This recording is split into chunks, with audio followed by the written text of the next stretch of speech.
You guys have been hard at it in South Dakota and successfully have turned in these petitions, and hopefully there's not any funny business going on in the Secretary of State's office down there, as tends to happen on these issues. Amanda, why don't you open it up and give us your perspective of what you've been seeing as you've been involved in this effort, and where you think this is headed now in South Dakota. We are celebrating some incredible victories and achievements done by the grassroots citizens of South Dakota who truly care about conserving all that is right and good in this state. Ever since we were kind of just looked over and gaslit and really disrespected during the legislative session where they passed this Landowner Bill of Rights, SB 201, we've never given up. Our side got active and busy from day one. We had 90 days to do this referendum, to gather the signatures needed to get SB 201 on the ballot come November. And we are celebrating today because as of yesterday, we've submitted 28,000 signed petitions when we needed 17,500. So it is not a loud vocal minority. It is a huge showing that we, the people, know that Pierre messed up, that we, the people, will not yield, we will not submit, and we will not bend the knee to the Green New Deal. We will not give up our local governments. We will protect our private property rights. And that's what's happened this week in South Dakota by turning in those signatures. Yeah, I was down there in South Dakota. Some folks know I took a short-term contract with the Freedom Caucus State Network and spent about 10 weeks stationed in Pierre. I joked that it was my version of a military deployment, having never served in the military. That was about the closest I've gotten. And during the session, there was a lot of animosity on this issue, and there were several bills that were out there designed to genuinely protect landowners and property owners and property rights. But the Republican leadership in South Dakota went the other direction because they really wanted to see this Summit Carbon Solutions project happen in South Dakota. And the money and lobbying interests were so strong there that they were able to pass it, and Governor Nome signed it, and they all pretended like this was the greatest thing that could ever happen. And now, assuming that the petitions are approved, I suppose we'll know mid to early July as far as that is concerned. Then this law freezes, and it will be put to the voters. Amanda, has there been any discussion yet how to make sure the citizens are able to stand on a level playing field with the heavily funded Summit Carbon Solutions folks who are obviously going to spend millions and millions of dollars trying to push back on this and maintain what the legislature passed?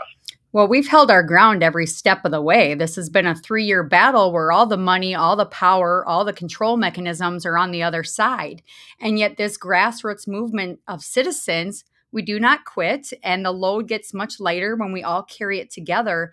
And I'm so proud of the people of South Dakota. I mean, to understand the level of commitment that this has taken to achieve. Not only did our primary election show that we, the people, want to remind our politicians that they work for us, and that 13 politicians were sent home and voted out because of their position on this SB 201. But more than that, I mean, the grassroots movement to collect these signatures, we have people that were so committed to getting these signatures to Pierre in time. They were literally on boats and canoes crossing flooded waters to get to high ground to get those petitions to Pierre. So we're not going to give up. We already know the smear campaigns and the attacks are going to come. They're going to say all kinds of crazy things like we're lining the pockets of the pipelines without these protections, that we're ushering in electric vehicles, that we're environmental extremists and out-of-state activists.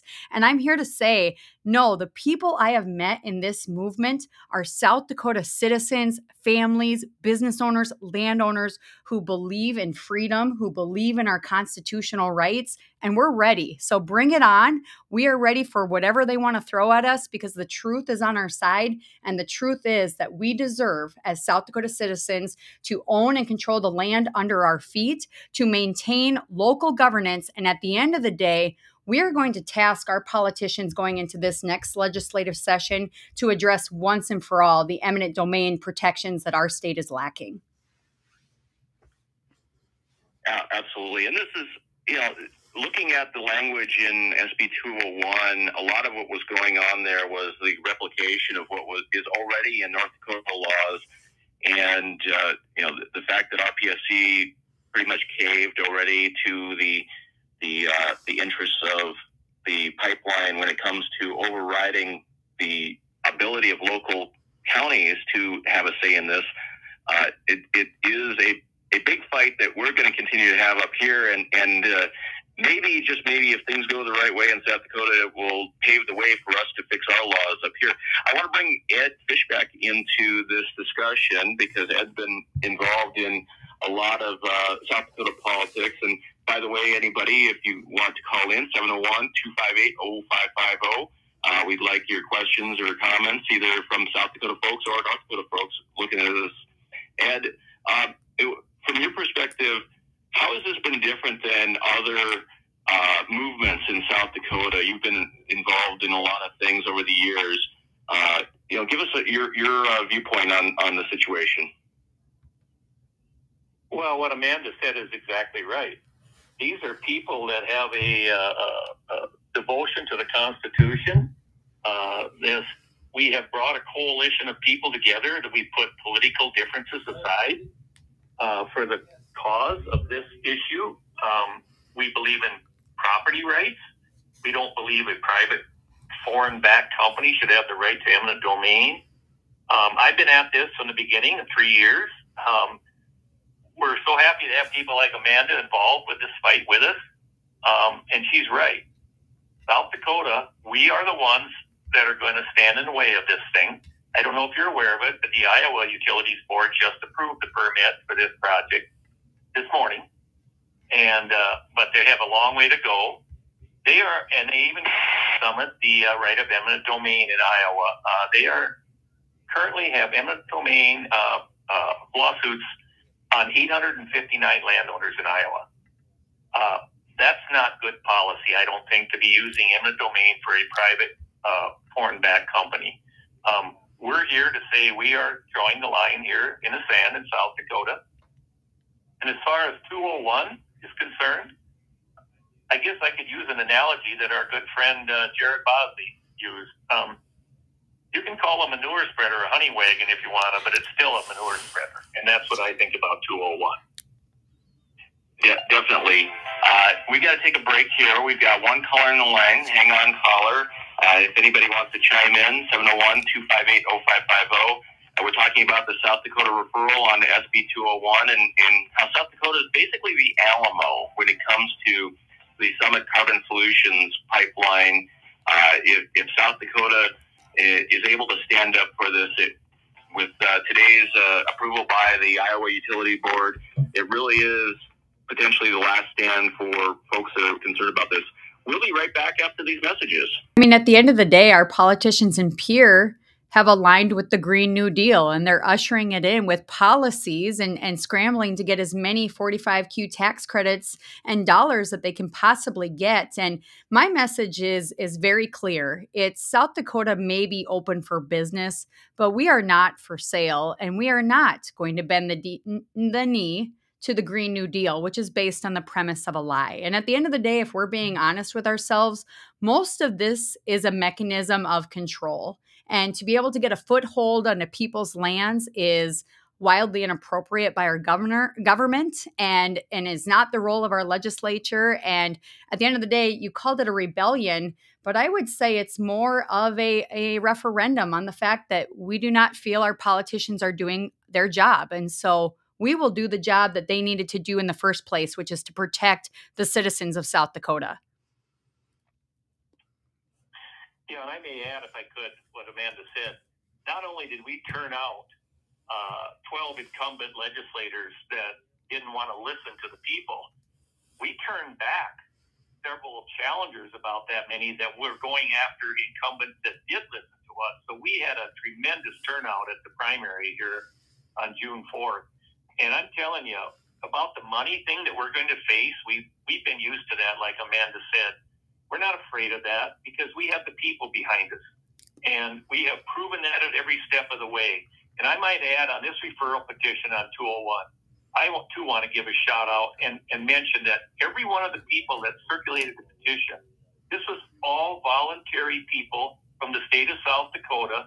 Not one person got paid a dime to do this. Mm-hmm. This was all citizens, grassroots movement, and what they have accomplished in a 90-day time frame is nothing short of remarkable. We're actually close to around 30,000 signatures. We had petitions coming in today, but we had to put them in yesterday because of a technicality, or we'd have had a lot more than the 28,000. So, I mean, I'm pretty confident that it's going to be on the ballot. And the people in South Dakota are speaking out and saying, like Amanda said, we have had enough. And our legislators have got to start listening to the people from the top on down, including our governor. Definitely. When you're using volunteers, it's one thing, it's hard enough to get those signatures for an initiated measure statewide, whether North or South Dakota, with volunteers. The property tax measure up here in North Dakota is on its last days, and they've had some struggles on that. But to do it in 90 days, up here, I don't know, the last half dozen referral efforts have failed because being able to get that many signatures in 90 days and get that many volunteers on the same page is very difficult. And usually there's no money for referrals because the special interests are the ones passing the bad laws that are being referred in the first place. Well, and I think it's worth noting, too, as go ahead, Ed. I was just going to say, it hasn't been done successfully since 2016 in the state of South Dakota. That's what's remarkable about this. Right. Go ahead. I'm sorry, Amanda. Well, I think it's important to note because these politicians were strategic in at the very last hour calling it the Landowner Bill of Rights. And so it's disingenuous from the very beginning. And so as these petition circulators were walking around or telling the story, it becomes very hard as this is on the ballot. It's purposely designed to make it look like you're voting against landowner rights. But at the end of the day, what this is stripping of local control and taking away our ability to govern and lead ourselves and our communities while also greasing the wheels for one privately owned, foreign-backed carbon sequestration, Green New Deal government grift. And so at the end of the day, I think it's good to remind people, too, that there are only 4 states in the nation that have legislation like this. They're very blue Democratic states with the heavy hand of government coming down on the private citizen. And those states are Illinois, California, New York, and Michigan. And the people of South Dakota are not going to go along with that, no matter how much the power players in Pierre think that they know better than the people on the ground that get to, hope and dream and plan for the future. And now all of a sudden are looking at a piece of legislation that could strip all that away to bring in some of these projects and more, because this is just the beginning if we don't take SB 201 to the gravel pit. Absolutely. Before we go to the bottom of the hour break, I want to ask Amanda real quick in a 20-second bite. What do you think of that discussion point about where the carbon can be better used? Is that something that should play into this, or should South Dakota really just focus on the property rights side of it and the government overreach side of it? Well, I know the truth, and the truth is that carbon is plant food, and that we naturally sequester carbon by cattle grazing on the native prairie grasses, by planting trees, and by being good stewards of the natural resources. Anything about burying carbon in a pipeline to line the pockets of politicians and power players, I'm not too interested in. Yeah, absolutely. Well, back to the KFYR Kafe. This is Dustin Gawrylow filling in for Darrell Lease, and you can check out my material at watchingnd.com. And we've got some more callers on the line, Amanda and Ed. Let's go to Mark on the line. Mark, how are you doing today? Well, good afternoon, Dustin. Not too bad. Ed and Amanda, how are you? Doing great. I guess we're doing great, Mark. Mark is one of our new senators, and are we ever proud of him? We are. Well, thank you. But it's already been touched on here a little bit, but I just want to say what an accomplishment and a thank you and a magnificent job by the people of South Dakota in order to obtain that many signatures in those 90 days. But probably what's been the most miraculous to me is I don't think that it was ever, is it what? there was continuously more people getting petitions to circulate. The citizens of South Dakota are really remarkable, and it shows here. And like you said, with the initiated measures, a lot of times those will be collecting signatures a year on out. And if we'd have had a year of time here, it would have been just absolutely amazing, the people that would have signed that. I've never seen an issue that is so one-sided out in the general public.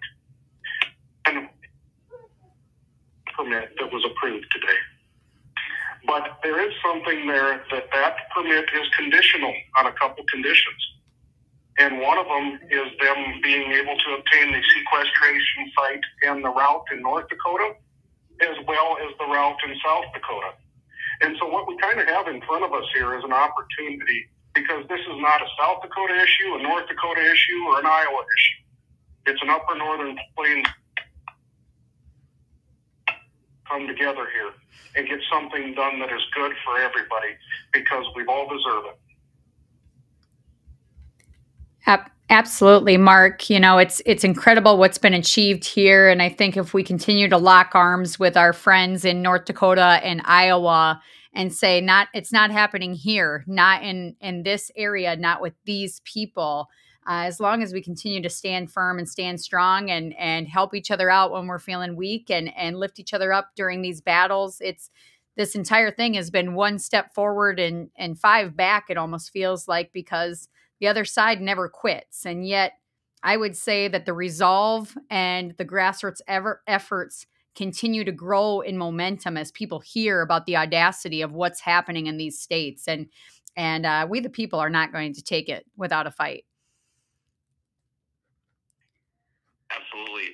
And you know, not only is an Upper Great Plains issue, we're all being made to be the guinea pigs in this, because you can be very sure that if this project goes through here in North Dakota, South Dakota, Iowa, Nebraska area, that the forces that are out there wanting to do more of these are going to say, well, if we can get it done there, we can get it done anywhere.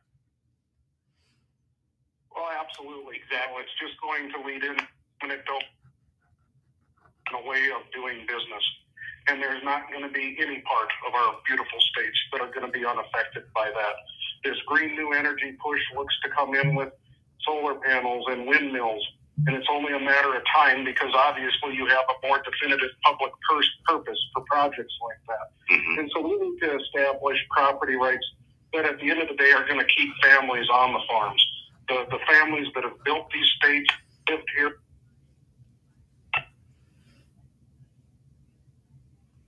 We're having some trouble with Mark's line. It's been popping in and out here. I think that, you know, he was leading into what comes next. And has there been any discussions in your circles down there in South Dakota as to the concept of maybe going on the offensive quicker rather than later, and really doing a full-blown 1-year initiated measure to really put into concrete what property rights in South Dakota really means? Ed, you want to take that?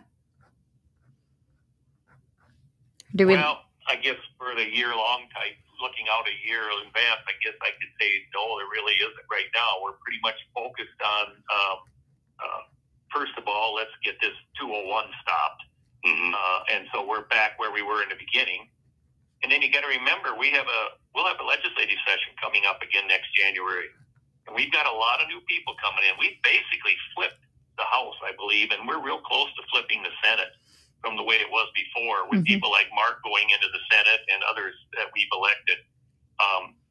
I find that really refreshing, and we have a great opportunity to do some of these, to pass some more legislation for the first time. And once it gets passed, it's going to put Governor Noem on the spot. She's going to have to make a decision once and for all. Are you really going to veto the things that the landowners want and the people have spoken that they want, or are you going to stand in our way? So it's going to put her on the spot. And so that's what we're focused on right now. Let's focus on this fall. We want to get 201 repealed, and then we'll work on the legislative session come next January with our new people that are coming in. I might add just one thing, give a shout out to Mark again. Mm-hmm. In our primary in June 4th, Mark got 90% of the vote in his county in McPherson County. How many people get 90% in That isn't a referendum on the pipeline and about how landowners feel. And his county had the largest turnout in the state on the primary. So, I mean, we had a very loud, like Amanda says, we aren't a small minority. I think we're a loud majority. And we proved that in the election, and we're proving it with referral of 201. And people like Mark or Joy Hone, people that have sat in the chairs and tried to testify and make a difference from the other side of the table for the last 3 years, they're tired of not being listened to. They don't aspire to be career politicians, but they see a problem. They're willing to sacrifice a great cost to go to Pierre and serve the people. And I think we're really going to see a new wave of servant leaders who are not there for their own best interests and career aspirations, but that truly are men and women of the people for the people. And so I think there's going to be a different tone come January where there's truly leaders there that want to listen, they want to take action, they want to make a difference, and they want to do what's right for the people of South Dakota.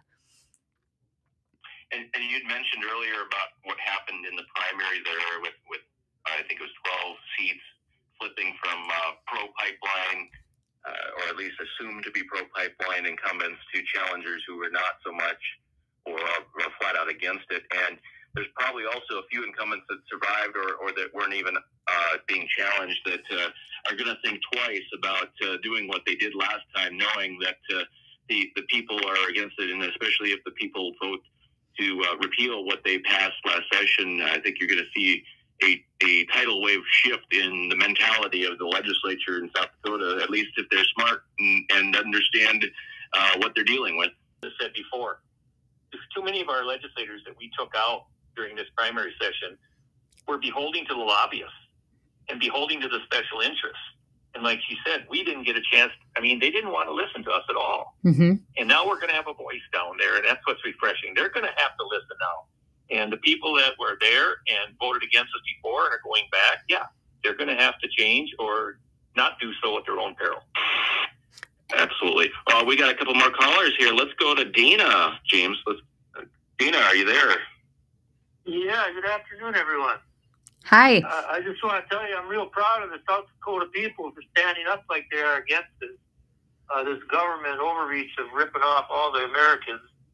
Because when you say it affects all of us, it's not just the upper Midwest, it's the entire country, because this money is for the sequestration, is federal money, which is all of us. And if you want to get the people on your side on this, I highly recommend that you list and find out who the people that are getting this sequestration money. Find out who are paying, and they're so proud of what they're doing, they don't want to tell us who they are, and getting all this money so that it can run over the top of us. Well, we certainly know that Harold Hamm is a 30% owner of the pipeline and stands to reap billions on top of what he has made in the oil fields of North Dakota. And then you've got the other folks, including we know that China has a piece of it. We don't know exactly how much, but they are definitely a piece of the pie. How many politicians are involved with the sequestration money through family or marriage? And the carbon solutions through family or marriage? Tell us. They're so proud of this crap. Dustin, you mentioned China. Gary Branstad, former governor of Iowa, is a registered lobbyist for China, as well as on behalf of Summit in Iowa. That's where this traces back to. We have one here in South Dakota who was the former chair of the Republican Party in South Dakota, Dan Lederman. He's a registered foreign agent for Summit representing Saudi Arabia. So we know there's foreign connections. He's getting $10,000 a month to be on retainer with Saudi Arabia in South Dakota here. And I decided to ask one question to the... They say they're Americans. Look how they treat. They sell us out like ignorant dogs. And then why should the people of North Dakota allow themselves to be used as a dumping ground for someone like Bruce Ratstetter, who owns Summit Carbon Solutions, coming up from Iowa? That's a good question the people of North Dakota should ask. I mean, that's all he's doing is using North Dakota as a dumping ground and South Dakota to transport the waste up there. Like Amanda said, it's plant food, for goodness sakes. and they're putting it as a waste. It's ridiculous. The scary thing is, well, thank you. And I would add, the scary thing is it's not just one carbon pipeline. This sets a precedent for more to come. It was said on the House floor, and it grows with meaning more and more every day. But one of these SB 201 proponents said we have 50 years of projects coming down the pike that we need to get ready for. So they're not just incentivized for this one project. There's a lot of money coming down the path. And I would say everyone from north and south and east to west, take a good look at your land, your private property, all the things that you hold dear, and realize that some of these politicians are willing to sell it off to line their own pockets and to serve their interests. And so that's why this grassroots movement is so important, is because there is more coming. There are battles ahead, and how this plays out in the November election will be critical to our future in North Dakota, South Dakota, and Iowa. Yeah, hi. Am I on? Yes, you are. Okay, well, I just want to say I congratulate you guys on this issue, because it's a huge issue. It affects my business drastically. And, you know, our governor, Doug Burgum, is dirty, and he's a big part of this whole deal. Him and Mr. Gates, you know, selling farmland and so forth. There's a lot more in depth to this whole deal than people really realize. You know, we've got to watch this, you know, our council here in North Dakota, and making sure that the Public Service Commission does the right thing. I think there's some dirty money going into that deal as well. So people need to be aware that, you know, that's nature's gas, and we don't want to be messing with that, because without it, we all die. So to be sticking it in the ground and being paid, you know, $85 to $125 a ton for this stuff, tax-free money, our money, is just wrong. And so I encourage everyone to get involved in this deal, and kudos to you guys for bringing this up and making it a major issue. So that's all I had to say. Thank you very much. Thank you. We've got to take a break here. Talking with Amanda Radke and Ed Fischbach down in South Dakota about Summit Carbon Solutions Pipeline, SB 201 referral. We will be right back after these messages. Welcome back to the KFYR Kafe. We got one last segment. It goes fast when we've got a lot of people who want to call in.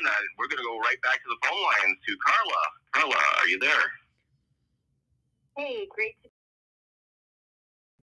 Good to have you here. I haven't got in on all your conversation, but I heard part of it, and I just want to say I'm so proud of the people of South Dakota who have risen up in this fight and who have gotten involved. And again, we have ag people that are involved, but we also have people from the cities that see that their constitutional rights are also in jeopardy if we don't push back against this heavy-handed reach of the South Dakota legislature. You know, this whole fight it's the heavy hand of government linked with big corporations to take our tax money and our land to line a few pockets for a few people. And it seems like we have forgotten, us legislators and others that are elected officials, that we govern by the consent of the people to protect their constitutional rights. So I just want to say the people have risen up to remind us again who we're supposed to be serving. And it's not the big corporations, and it's not the government. We're here to serve the people, to protect their rights. So the people have risen up, and they've done the work, and they're there today, not only reminding South Dakotans about what's at stake, but also I think the whole Midwest and maybe even the nation that's watching South Dakota today. Yeah, I think that this is going to be an eye-opener for the nation, and in fact, Governor Burgum being on the very short list for vice presidency under Trump is actually going to bring more attention to it, whether he wants it or not, I would say. And it's really going to show that when it comes to these sort of government boondoggles, federal boondoggles, it doesn't matter whether you're Republican or Democrat. It's all about where the money wants to go. And you know, we'll see if Republicans actually care about this, depending on how much coverage it gets nationally. Thanks, Carla, for the call in. We're going to go to the other line, to Curtis. Curtis, are you there?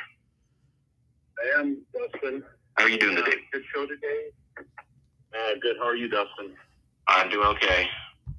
Good. Hey, good show today. Kudos to South Dakota. You guys are real troopers. Hopefully when Secretary of State gets all said and done here, you'll have your 17,000 some votes. But, I've been involved in this for, going on almost 2 years here on the pipeline engineering side. And I want to tell you that everything that's going on right now, you control the whole concept that this is being done in the name of climate change, because that's the biggest fraud joke ever. That got lost and became the narrative years, if not decades ago. This has nothing to do with benefiting the climate. This is actually going to do damage to the environment, as we've all talked about. This is CO2 is a necessity of life. We would not be alive today if we didn't have CO2 to feed the carbon cycle. What's most disturbing about all of this is we have these millionaire investors in this pipeline and sequestration who would not invest in anything if there was not a rate of return. But yet the people's money is being put into this crazy, insane concept of putting CO2 in the ground. Even more insane is sucking it out of the air, which takes about 3,333 cubic feet sucked out of the air to get 1 cubic foot of CO2. That's even crazier, creating probably a greater energy consumption footprint than any benefit. But what's happened is they're using our money to do this, and no one has told us what the rate of return or the benefit will be. All we see as the people are liabilities, and a boatload of unintended consequences. And I think what happened out of the IUB today, that was expected. That state is such a mess, with the Governor Reynolds appointing the 3 IUB, and you got Tom Vilsack and his son, and it's so much political incest over there, you guys. It's just awful. We all knew that was going to happen. 507-page order, and so we in North Dakota up here, we have the head of the snake. We have to stop this thing. It's the most insane, ridiculous thing ever I've ever seen in my entire engineering career. So great work, South Dakota. Great work, Dustin. Thank you. Thanks, Curtis. And I got to thank Amanda and Ed. Thanks for helping us get some callers in and get the word out up here in North Dakota. Any last thoughts? Well, I guess we got to go right now. James is telling me. Last thoughts. Okay. Quick. Last thoughts, Amanda. I'll say the motto in South Dakota still rings true. Under God, the people rule. Okay, well, our time is up anyway. So I can give you one. Hey, okay. Quickly, based on what Amanda said, if you're worried about this pipeline, this is a 2,000-mile pipeline. What she said, there's more coming through the Midwest corridor. They want to build 65,000 miles of these types of pipelines. Folks, you got 63,000 more miles of this coming if we don't stop this one. Yeah, it's going to never end. Thanks for joining us today. Go to watchingnd.com. We're out for the day. Thank you.